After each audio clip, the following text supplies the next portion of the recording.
오해 쟁점 이어가겠습니다. 오늘 11월 11일 광군제이기도 하고 또 빼빼로데이이기도 하는데 장대 양봉이 여러 곳에서 좀 나오네요. 계속해서 전반적인 시장이 정말 롱이었으면 좋겠습니다. 하지만 지금은 좀 국소적인 쪽에서 더 강세가 나타납니다. 두 분과 함께 다양한 이야기 나눠봐야겠습니다. 미래경제연구소 정태근 이사 모셨고요. 루체인베스트 오현진 팀장 함께하겠습니다. 두 분 어서 오십시오. 네, 반갑습니다. 예, 반갑습니다. 자, 두 분과 함께하는 오늘 시장에서 움직이는 쪽 사전에 긍정과 부정 의견 받아봤는데요. 화면 통해서 만나보시죠. 오늘 2차 전지의 그룹 움직임 나타나는데 두 분 모두 긍정입니다. 그리고 부정이 곳곳에 정태근 이사님 의견 표출해주고 계시는데요. 신재생과 K뷰티로 나타나고 있네요. 저희는 첫 번째 쟁점으로 2차 전지부터 다뤄보겠습니다. 오현진 팀장님께서는 조선 중립을 제외하고는 거의 긍정을 주셔가지고요. 그 가운데 2차 전지 이야기부터 듣겠습니다. 오늘 강합니다. 일단 미국 증시가 그 리튬 관련주나 뭐 테슬라가 오르기 때문에 우리에게도 경로를 좀 알려준 것 같기도 하고요.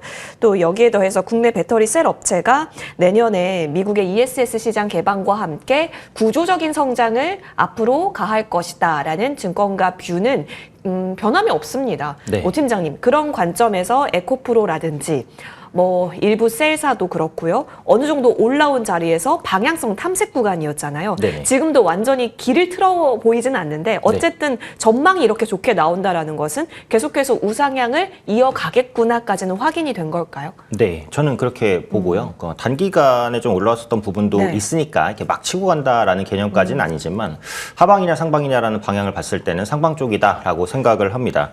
일단 에코프로도 흑자 전환을 했죠. 니켈 재련 사업에서 성과가 됐다라고 했고, 이제 이전에 LG엔솔루션 실적도 보시면 아시겠지만 2차전지 관련된 종목군들이 뭐 다 실적이 잘 나오는 거 아닙니다. 다만 이제 바닥을 찍고 턴어라운드하는 종목군들이 하나 둘씩 생기고는 있거든요. 그래서 실적이 바닥을 확인하고 있다라는 공감대는 형성되고 있는 것 같아요. 그래서 이런 부분들이 투자 심리 개선에 영향을 미치고 있다라고 보고 있고요. 전에도 한번 말씀드렸듯이 이제 국내 배터리사가 이제 NCM에 많이 포커스가 있다가 LFP로 이제 전환이 됐고 많이 이제 라인 전환이 상당 부분 진행이 됐습니다. 그래서 LFP 배터리 시장에 대한 성과를 누릴 수 있는 수준까지는 왔다라는 부분들, 그리고 ESS에는 이제 대부분 LFP 배터리가 들어간다라는 부분들, 이 사실이 또 크게 이제 우호적인 요인으로 작용을 하고 있고요. 이 부산에 그 ESS 팜 모델이라는 게 이제 적용이 되는데 여기서 SK온의 LFP 배터리가 사용될 것으로 전망이 됩니다. 그래서 국내에서 대규모 ESS 단지를 앞으로 많이 구축을 할 것 같아요. 그래서 수출 모멘텀을 차치하고서라도 국내 ESS 모멘텀도 크다라는 부분을 말씀드릴 수 있겠고, 그 국정자원 화재 이후에 ESS 정부 수주업 사업 공고가 조금 지연이 되고 있습니다. 그러니까 그 배터리 안정성을 조금 더 꼼꼼하게 살펴보겠다라는 거예요. 그래서 국내 셀 3사들이 여기에 다 참여해서 이제 수주 경쟁을 할 건데 우리 배터리가 조금 더 안전하다 이런 부분들을 어필하겠죠. 근데 실제로 시간이 갈수록 배터리 안정성이 올라가고 있는 부분도 ESS를 비롯한 2차전지주의 추가적인 상승을 기대할 수 있는 부분이라고 보고요. 휴머노이드 로봇도 핵심입니다. 역시 이제 전고체 배터리가 주로 들어갈 것 같아요. 무게도 무게고 안정성도 이제 더 높기 때문에 휴머노이드 로봇의 대세로 좀 적용될 것 같으니까 2차 전지주 내에서 좀 더 좁힌다면 전고체 배터리 관련주를 보시는 게 현재로선 좀 유리하지 않을까 싶고, 그 전고체 배터리의 주요 소재 중에 이제 황화 리튬이라는 게 있는데 이게 엄청 비싸다고 알려져 있죠. 이게 킬로그램당 1,500만 원이 현재 넘는 것으로 현재 이렇게 나와 있습니다. 그래서 글로벌적으로 매장량을 보면 중국에 가장 많이 매장되어 있다고 하고, 기존에 리튬이 많이 매장된 게 칠레나 호주인데 이 황화 리튬은 중국 말고는 어디에 매장이 되는지 구체적으로 나와 있지는 않아요. 그래서 그만큼 탐사 작업이 많이 진행이 안 됐다 이렇게 볼 수도 있는 것 같거든요. 근데 전고체 배터리 시장이 커지면 커질수록 황화 리튬의 매장지도 많이 발견되고 이제 매장 그 채굴도 많이 진행이 될 것 같아요. 그래서 시간이 지나면서 가격이 좀 떨어질 것 같고, 또 전고체 배터리는 지금 생산 라인 인프라가 제대로 갖춰져 있지 않습니다. 그래서 이런 인프라가 갖춰지면서 황화 리튬 가격도 떨어지고 채굴도 많아지고 이러면서 이제 상용화가 조금씩 될 거라고 보고 있거든요. 그래서 전고체 배터리 관련주로서는 조금 좁혀서 관심을 계속해서 가지시면 좋지 않을까 이렇게 판단됩니다. 좋아요. 여기서 이제 전고체 이야기로 확산이 된다면 지금 갖고 있는 뭐 셀 소재담 플러스 전고체까지 연결해서 보아야 할까요? 왜냐하면 전고체가 우리 한번 움직이면 이수 쪽이나, 그렇죠, 레이크 쪽이나, 한농 쪽이나 이쪽으로 좀 저희가 좁혀봤던 기억이 있는데요. 그래서 제가 2차전지 관련주 토픽을 여기서 한 5번 정도를 똑같이 LG 에너지 솔루션에 말씀을 맞아요. 드렸어요. 근데 LG 에너지 솔루션이 그 전고체 전지 파일럿 라인을 많이 구축을 했고요. 지금 전해질의 핵심 기술도 개발하고 있다라고 한다면 그 전고체 배터리 시장이 커질 때 역시 수혜를 꽤 많이 받을 수 있는 종목이라고 생각을 하거든요. 그래서 이 부분에 대한 모멘텀도 역시 LG 엔솔이 가져갈 수 있으니까 요거 보시면 되겠고, 말씀해 주신 대로 이제 이수 스페셜티 케미칼이라는 종목이 전고체 관련주로 많이 부각이 되잖아요. 그래서 황화리튬 상업화 가능성을 입증했기 때문에 전고체 배터리 핵심 소재주로서 언제든지 주목받을 수 있을 것 같습니다. 최근 단기 반등 이후에 조금 이제 바닥을 다지고 있는 구간이니까 짧은 호흡으로 보신다라고 한다면 이수 스페셜티 케미컬 보셔도 될 것 같고, 조금 긴 호흡으로 보면 LG 엔솔 요 중에 한번 태기를 할 수 있지 않을까 이렇게 생각됩니다. 알겠습니다. 어느 정도 여러분이 지금 시장을 바라보는 그 시각을 넣어서 봤을 때 LG 에너지 솔루션은 이것저것 다 잘하기 때문에 포트상에 있어서 탑픽으로 2차 전지 내에서 유지 가능하고요. 단기적으로 본다라고 한다면 언급해 주셨던 이수 스페셜티 케미컬까지 전고체 관련 이슈, 로봇 쪽에서 이제 더 먼저 상용화 될 수 있다라는 이야기가 나오고 있는 만큼 챙겨보시기 바랍니다. 자, 이어서 저희 정태근 이사님께 의견 듣겠습니다. 정태근 이사님께서도 네. 긍정 의견 주셨고, 우리 늘 체크했던 것은 리튬 가격이었습니다. 다시 찍고 내려왔다가 다시 또 올라가려는 리튬 가격 네네. 모습은 보여지고 있는 상황. 근데 시세는 계속해서 수급이 들어올 때는 와, 2차 전지 이렇게 집중을 받고 있어요. 그죠? 일단 어쨌든 뭐 방금 말씀하신 거에서 저 좀 조금만 첨부를 하게 예. 되면은 어쨌든 좋은 거에 이제 반응을 해 나가고 있다라는 예, 건 뭐 예. 좋은 일이라고 볼 그죠. 수가 있을 것 같아요. 그리고 그 중심에 조금 전에 이제 오은영 팀장님께서 말씀하셨지만 ESS가 중심에 있고 거기 결국 이제 2차 전지에 AI가 묻어나게 되면서 2차 전지 AI 수혜주로 부각이 된 것이 일단은 가장 큰 뭐 상승의 동력이라 봐야 될 것 같아요. 조금 전에 에코프로 실적도 말씀해 주셨지만 사실 에코프로그램 기준으로 보게 되면 이미 1분기, 2분기 흑자 전이 된 상황이거든요.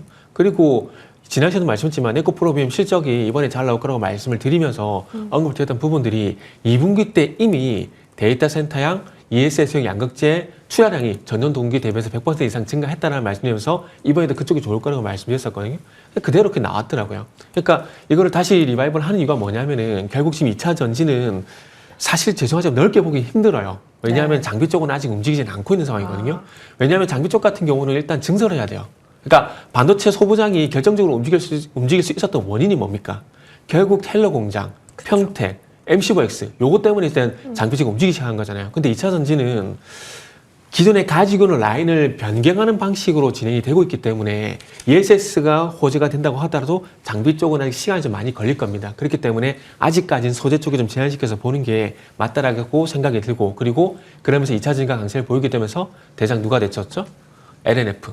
이런 것들이 대장이 됐잖아요. 그래서 그런 종목들 여전히 계속해서 보시는 게 좋을 것 같고, 그 속에서 ESS 관련돼가지고 새롭게 이제 어제 롯데에너지 머티리얼즈 동박 관련해서 그동안 계속 주가 안 좋았었잖아요. 근데 실적이 안 좋음에도 불구하고 AI 회로를 만든다는 그 얘기 때문에 주가가 좀 반응했잖아요. 그런 것처럼 2차 전지 내에서는 기존에 달라진 것 없고요. 달라진 것 없이 기존에 우리가 알고 있던 삼성 SDI, LG 엔솔, 에코프로비엠, LNF 이런 소재 쪽으로 우선적으로 보시고 소재. 그 범위 내에서 새롭게 지금 자막이 나고 있지만 롯데에너지 머티리얼처럼 예. 새롭게 수혜주가 부각이 되게 되면은 그쪽으로는 첨부하는 추가하는 그런 전략을 좀 가져가야 될 것 같아요. 그리고 2차 전지 비율에 대해서 긍정적으로 좀 말씀드린 부분이 조금 전에 이제 탄산리튬 가격 말씀해 주셨는데 조금 전에도 확인하고 들어왔거든요. 중국 탄산리튬 선물 가격이 87,000위안까지 올라왔더라고요. 그러니까 손익분기점이 10만 위안인데 이제 13,000위안만 더 올라가게 되면 이제 손익분기점이에요. 그러면 이제 앞으로 만약에 손익분기점까지 거의 바짝 다가서게 되면 2차 전지는 또 어떤 얘기가 나오냐면 수익성에 대한 얘기가 나올 수밖에 없거든요. 그러면 그 소재에 대한 수익성이 어느 기업이 될까요? 양극재 기업들이 될 수밖에 기업. 없어요. 예. 그래서 그런 관점에서 보게 된다라면은, 그래서 저도 말씀드린 대로 2차 전지는 아직까지 소재 쪽만 제한시켜서 보자라고 말씀드려보고요. 그리고 그러면 소재 쪽이 좋아지면 장비 쪽 봐야 되지 않느냐? 그거는 조금 전에 말씀드렸듯이 결국 증설이 진행이 돼야 되는데 아직까지 증설까지는 기대하기는 좀 멀지 않나라는 생각이 들어서 소재 제한시켜서 보자, 이렇게만 말씀드릴게요. 현재 구간에서는 그러면 소재 기업 내에서 네. 차트가 우상향 기조 그리고 잘 다지고 있는 쪽에서 압축하는 것으로 전략 정리가 되겠네요. 네네. 최근에 급등했었다가 최근에 기간 조정 받고 맞아요. 있잖아요. 네, 그런 것들 중심으로 보시면 됩니다. 알겠습니다. 그런 게 좀 꼽아지죠? 여러분 이 속에서 우선순위 잘 챙겨보시면 좋겠습니다. 2차 전지는 앞으로 갈 방향에 있어서 긍정적인 것에 시장이 집중하고 있다. 잘 정리를 합니다. 자, 이어서 이쪽 쟁점으로 넘어가고자 합니다. 신재생이고요. 긍부가 명확하게 갈리고 있습니다. 저희 긍정 의견 듣겠습니다. 오현진 팀장님께 드릴 텐데요. 자, 탄소 중립위에서 온실가스 감축 목표 의결했습니다. 35년까지 한 18년 대비해서 53에서 61% 감축하는 목표를 의결했다라는 겁니다. 그러다 보니까 뭐가 움직이고 있나 봤는데요. 지금 뭐 태양광 쪽도 움직이는 것 같고요. 온실가스 쪽이라고 하면 뭐 탄소 포집 이전에 움직였었던 곳 가나 했는데 수급이 거기까지는 미치지는 못하고 있어요. 요즘 대형주 장세고 여러모로 투자하는 데 있어서 가던 종목이 참 가고 있는데요. 네. 그 가운데 정책적 모멘텀에 발휘되는 힘이 지금 시장이 적용시켜 줄 수 있을까요? 네. 일단은 그 시장 자체를 놓고 보면 그동안 그 소수 종목의 시장을 예, 이끌었잖아요. 근데 맞아요. 얼마 전에 이제 지수가 크게 밀렸고 또 오늘 빠르게 반등을 시도하고 있는데 어제 반등과 그리고 오늘 반등을 보면 오늘은 이제 시장이 약간 눌리긴 하지만 어제 반등에서 상승 종목이 하락 종목 수를 압도했습니다. 그리고 그동안 소외받았던 섹터에서 수급이 들어오는 모습이 분명하게 나타났거든요. 그래서 저는 앞으로 이제 시장이 반등을 하게 되면 기존처럼 이제 반도체가 대장으로 나갈 것 같기는 한데 그래도 소외주들이 어느 정도 순환매성으로 돌아가면서 약간 끌어올라가는 그런 흐름들도 나오지 않을까 싶어요. 그래서 신재생도 그 후보 중에 하나가 되지 않을까라고 생각해서 일단 긍정을 드렸고 단기적으로는 크게 올라가긴 좀 힘들 것 같습니다. 그래서 중장기적으로 보시는 분들께 이제 긍정 의견을 먼저 말씀드린다라는 거고요. 항상 말씀드렸던 건 이제 에너지 부족 문제, 그래서 원전과 SOFC 그리고 신재생 여기서 어쨌든 에너지 부족을 해결을 해야 된다라는 말씀을 많이 드렸고 근데 국내 태양광 패널은 사실 많이 깔려 있기는 해요. 근데 태양광 패널을 절반도 활용하지 못하고 있다. 이게 문제거든요. 그러니까 예전에 정부에서 태양광에 지원을 많이 해주다 보니까 많이 설치는 했어요. 근데 한국 땅이 그렇게 넓지는 않지 않습니까? 작은데 이제 조금씩 설치된 태양광 패널이 엄청 많은 거예요. 그러다 보니까 전력도 잘 생산 안 되고 생산돼도 전력이 버려지고 이런 문제가 좀 심했기 때문에 아마 내년이라든지 앞으로는 이런 소규모 태양광 설비를 어떻게 제대로 활용할 것인가. 당연히 ESS도 여기에 도움이 되겠죠. ESS나 전력 설비 이런 것들을 구축해서 기존의 패널들을 이제 활용하는 이런 시장이 좀 열릴 것 같아요. 그러면 여기서 이제 전력주라든지 아니면 ESS 관련주가 또 부각될 수 있는 이런 가능성이 있다라는 부분이고요. 국내에서 태양광은 이제 옥상 태양광 예전에 제가 한번 말씀드린 적이 있는데 이제 국내 옥상 태양광을 다 활용하면 원전 10기까지도 효율이 나온다. 이런 이슈가 있었습니다. 최근까지도 기사는 이제 조금씩 나오고 있거든요. 그래서 하나솔루션도 이 부분에 포커스를 두고 작년부터 옥상 태양광 시장을 본격적으로 육성하겠다라고 공공연하게 좀 밝히고 있고 요즘에 신축 아파트에 기본적으로 옥상에 태양광이 깔리는 아파트들이 많습니다. 많아요. 그래서 앞으로는 이제 건물에도 아마 그렇게 진행이 될 거거든요. 그래서 태양광 관련된 종목은 여기서 아마 모멘텀을 조금씩 찾아나갈 수 있지 않을까. 그리고 하나솔루션에 전에 말씀드렸던 텐덤셀 세계 최고 수준의 발전 효율을 기록한다라고 알려져 있거든요. 그래서 중국의 공급 과잉을 조금씩 해소시킬 수 있는 모멘텀이라고 보니까 조정받은 현 위치에서는 한번 볼 수 있을 것 같고 풍력은 철저하게 이제 해상 풍력 중심으로 보셔야 되겠죠. 그래서 공간 제약이 없고 소음 제약이 없고 바람도 많이 불고 해상 풍력이 높은 기술력을 요구하기 때문에 타워 기술이 결국 중요할 수밖에 없는데 CS 인드가 그에 따른 역할을 한다라는 말씀을 드렸어요. 그래서 신재생 관련주는 태양광 하나솔루션, 뭐 풍력은 CS 인드 요걸 이제 중심으로 보고 근데 이제 앞서 말씀드렸듯이 그 계속해서 주도주가 치고 가는 시장에서 크게 주목받기는 어렵기는 합니다. 근데 현재 위치에서 방향성을 잡을 때 그래도 상방 쪽에 조금 더 가까울 것이다 라고 생각해서 말씀드리는 거니까 보유하고 계신 분들은 종목 그냥 교체하지 마시고 계속해서 좀 가져가시는 관점으로 보면 좋지 않을까 싶습니다. 네, 물론 지금 시장의 색채랑 비교해 봤을 때 이쪽 진영군의 종목의 속도를 기대하기란 어려울 수 있겠지만 갖고 있는 내용이라든지 그리고 자리로 봤을 때는 굳이 여기서 정리까지 해갈 필요는 없다. 그리고 상방을 중장기적으로 열어놓을 수는 있다라는 의견을 주셨습니다. 사실 정책 이야기 또 있었죠. 그 공영 주차장에 1,000제곱미터 이상 되는 공영 주차장에는 태양광 패널 설치 의무화 이슈도 있었기 때문에 오늘 태양광 좀 더 풍력 대비 반응이 나오고 있네요. 이 부분 같이 점검 드릴게요. 자, 이어서 저희는 다음 쟁점으로 넘어가서요. 뜨거운 가까운 쪽으로 가보겠습니다. 바로 반도체고 뭐 사실 부정이 없어요. 반도체는. 누가 부정을 말할 수 있겠소냐. 그런데 유리기판에 있어서는 중립의 의견을 정태근 이사님께서 주고 계시네요. 정태근 이사님께 의견 여쭙겠습니다. 네. 근데 사실 오늘 긍정 주실 때 고민하셨다고 들었어요. 네, 되게 많이 했어요. 네. 지난주 목요일 마감 방송에서도 약간은 이제 중립에 가까운 의견을 중립 의견을 좀 드렸었는데 사실 지금 자리에서 고민이 되는 게 좀 있다 보니까 높아서서요? 단순히 높아서는 아니고요. 네네. 높아서는 아니고 고민해야 될 부분이 일단 지금 오늘까지 반도체가 오른 이유는 지난주 금요일 날 팔란티라든지 엔비디아라든지 메타 같은 기업들이 어쨌든 어떤 이유에서 된지 반등이 나왔기 때문에 그 영향이 오늘까지 지속이 되고 있다고 보고 있거든요.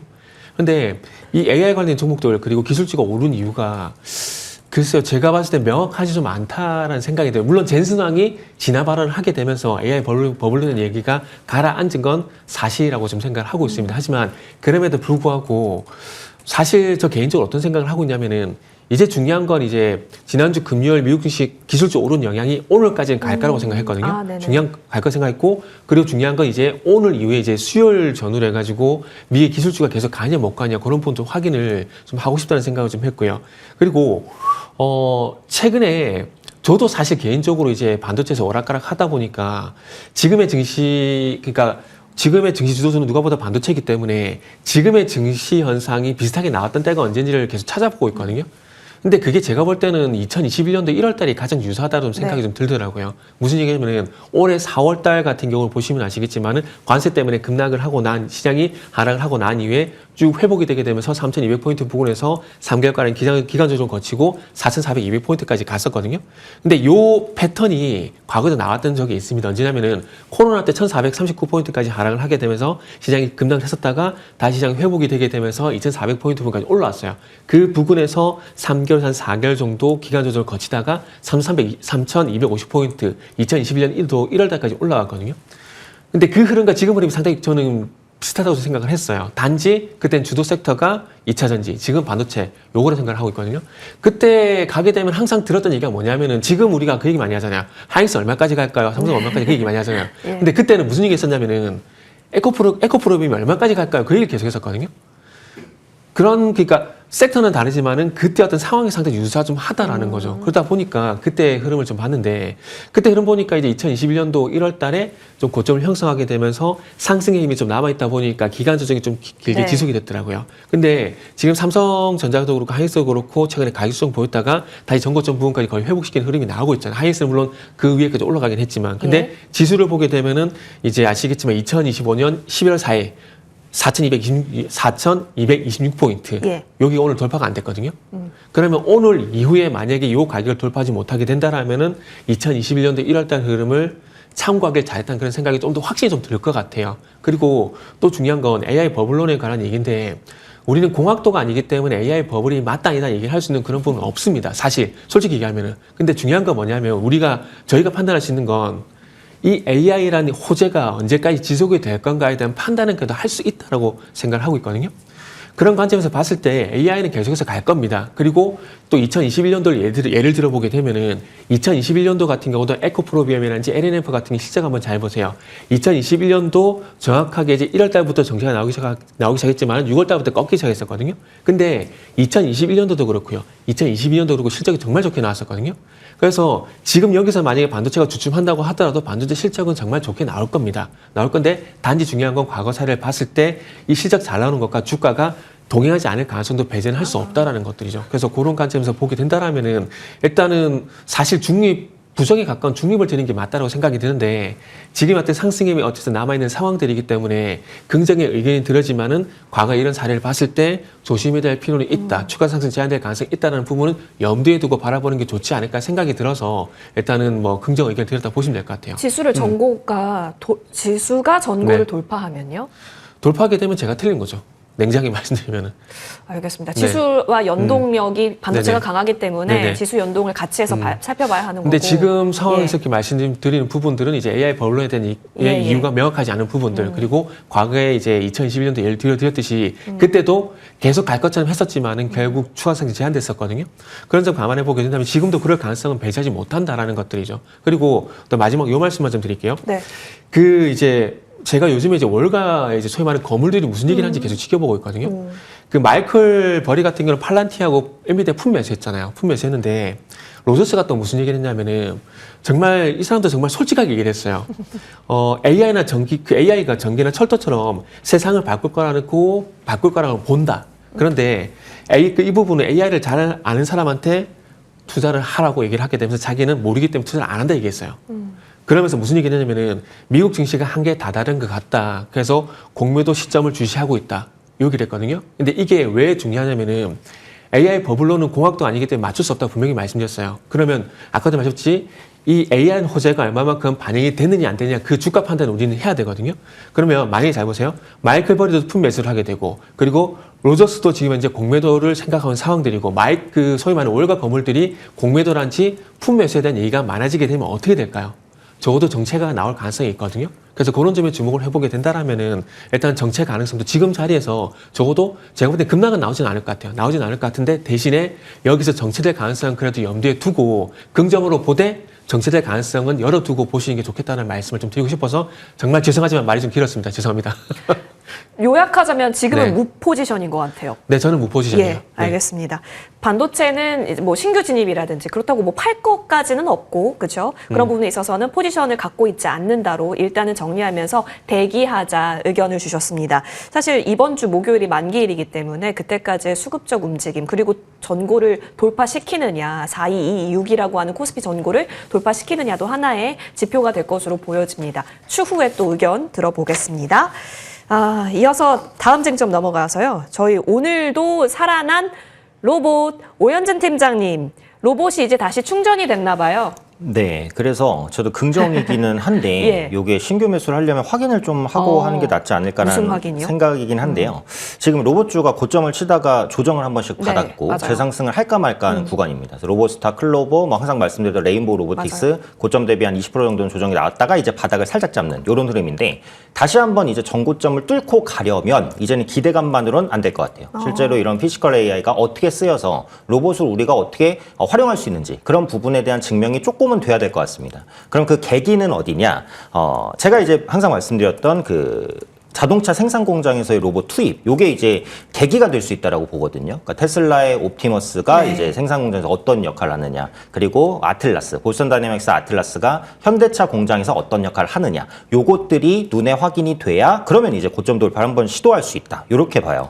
근데 테슬라의 옵티머스가 그 배터리 셀 분류 작업 이런데 이제 시범 투입이 되고 있습니다. 배터리 셀 분류 작업이고요. 지금 연말에 아틀라스가 현대차 공장에 투입되는데 아틀라스 시범 영상에서도 분류하는 영상 위주로 나왔어요. 네. 그러니까 지금 이제 휴머노이드 로봇의 첫 번째 시킬 건 분류입니다. 그러니까 복잡한 공정을 당장에 할 수는 없잖아요. 네. 그래서 나르거나 분류하거나 굉장히 단순한 작업부터 할 거예요. 그런데 이런 단순 작업을 사람의 반의 반 효과라도 내면서 할 수 있다라는 게 증명되면 그때는 휴머노이드 로봇 관련주가 다시 한번 움직일 수 있지 않겠느냐. 네, 이런 생각이고 그 네이버도 휴머노이드 로봇을 공개를 했죠. 네, 미니노이드라는 로봇인데 키 1m 정도 조금 작은 로봇입니다. 근데 요거를 어디에 쓰겠냐라고 했을 때 그 네이버 안에서 도시락 배달을 비롯한 단순 업무에 쓰겠다라고 이제 밝혔어요. 역시 휴머노이드 로봇이 앞서 말씀드렸듯이 자동차 공장에서 분류를 한다면 예? 사내에서는 그냥 배달 정도, 요 정도를 한다라는 거예요. 그런데 요런 역할을 잘 수행한다라고 한다면 어쨌든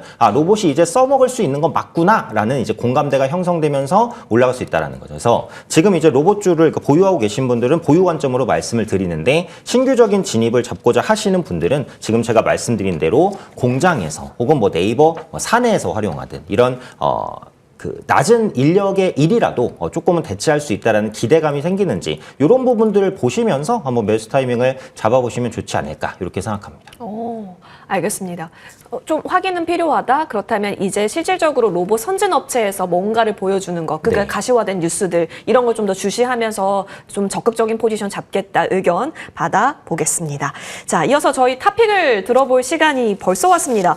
정태근 이사님, 네. 오늘 토픽이 최근에 핫한 종목이에요. 어느 종목명이 길죠? 롯데에너지 머티리얼즈. 네네. 맞습니다. 네. 일단은 사실 지금 구간에서 어떤 종목을 할까 고민을 좀 많이 했는데 어제 이제 그 아까 2차전에서 말씀했던 종목인데 롯데에너지 머티리얼즈 일단 주가 반응이 좀 좋게 나오고 있기 때문에 그리고 바닥권에서 대량 거래가 터졌다는 점을 감안해 보게 된다라면은 일단 긍정적으로 봐도 되지 않을까, 바닥권 매수가 되지 않을까라는 걸 판단해 봤고요. 두 가지 측면에서 보시면 되는데 아시겠지만 어제 롯데에너지 머티리얼즈 오늘까지 기사가 계속 나오고 있기 때문에 참고해 보게 되면 지금 자막에는 저게 이제 핵심입니다. 일단 전지박 쪽하고 이제 ESS용 전지박 쪽하고 AI 회로바 이쪽 사업을 이제 앞으로 확장이 될 거다. 매출 비중이 커지게 될 거다. 이게 결론이거든요. 결론이 되게 되면서 결국 이제 롯데에너지 머티리얼즈도 AI가 묻었다라는 거죠. AI가 묻게 되면서 결국 상세 모멘텀이 되고 있다는 점을 일단 참고를 해보시고요. 그리고 앞으로 ESS용 같은 경우도 전체 매출에서 차지하는 비중이 조금씩 커질 거라고 그러니까 이런 것들도 수익성을 개선시킬 만한 요인이다라는 말씀을 좀 짧게 드릴게요. 제가 말을 너무 많이 해가지고 그래서 제가 이번에 좀 짧게 말씀드리겠습니다. 그래서 일단 이렇게 좀 말씀을 드리면서 일단 롯데에너지 머티리얼즈 오늘 말씀드릴 거고요. 그리고 이제 가장 중요한 이제 가격대를 좀 네. 말씀을 드려야 되는데 일단은 가격대 같은 경우는 이제 어느 정도 좀 잡았냐면은 일단은 이제 매수가 대비해 가지고 일단은 20% 넘게 잡았습니다. 44,500원 정도 잡았고요. 매수가는 이제 34,500원 이하, 그리고 목표가는 44,500원, 그리고 손절가 같은 경우는 31,500원 이렇게 한번 제시를 해보도록 하겠습니다. 알겠습니다. 롯데에너지 머티리얼즈 최근에 바닥권에서 이슈와 함께 강력한 거래량 동반 수행되고 있습니다. 추가 움직임 보시죠. 44,500원 받고요. 자, 이어서 우리 오현진 기자님께 LG 이노텍 이거 받고 싶습니다. 최근에 다시 꿈틀거리면서 추세를 삼성전기 따라가듯이 가고 있습니다. 더 보세요. 네, 이제 실적도 좋아지고 모멘텀도 괜찮은 것 같아요. 차량용 카메라 모듈 사업과 폴더블폰 카메라, 그다음에 패키지 기판 사업이 네. 확실하게 실적을 잡아주고 있고 무엇보다 우상향입니다. 우상향 하는 종목을 빠르게 팔 필요는 없을 것 같으니까 뭐 보유하시면서 한 20만 원 후반대까지 노려볼 수 있지 않을까 싶습니다. 20만 원 후반대까지 알겠습니다. 조금 더 보도록 합니다. 자, 이어서 오늘의 토픽으로 넘어갈 텐데요. 오늘 토픽은 우와, 블루엠텍 때가 왔어요? 아직 안 왔을 수도 있긴 한데 많이 내려오긴 했거든요. 예. 그래서 이 위치에서 한번 건드려보는 것도 나쁘진 않다 이렇게 이제 생각합니다. 일단 한미약품이 그 비만 치료제 대장주로서 그죠. 일단은 갔고 그 다음에 한미약품 다음에 대웅제약도 제가 간접적으로 말씀을 한번 드리긴 했어요. 근데 대웅제약이 어제 한 8, 9% 올라가긴 했거든요. 그래서 비만 치료제 관련주 내에서 조금 이제 수급이 도나 이런 생각도 들어서 블루엠텍도 한번 들어올 수 있지 않을까라는 생각입니다. 그래서 비만 치료제 위고비어 마운자로의 국내 유통업체입니다. 그래서 마운자로의 초기 공급 성과 굉장히 좋고요. 예.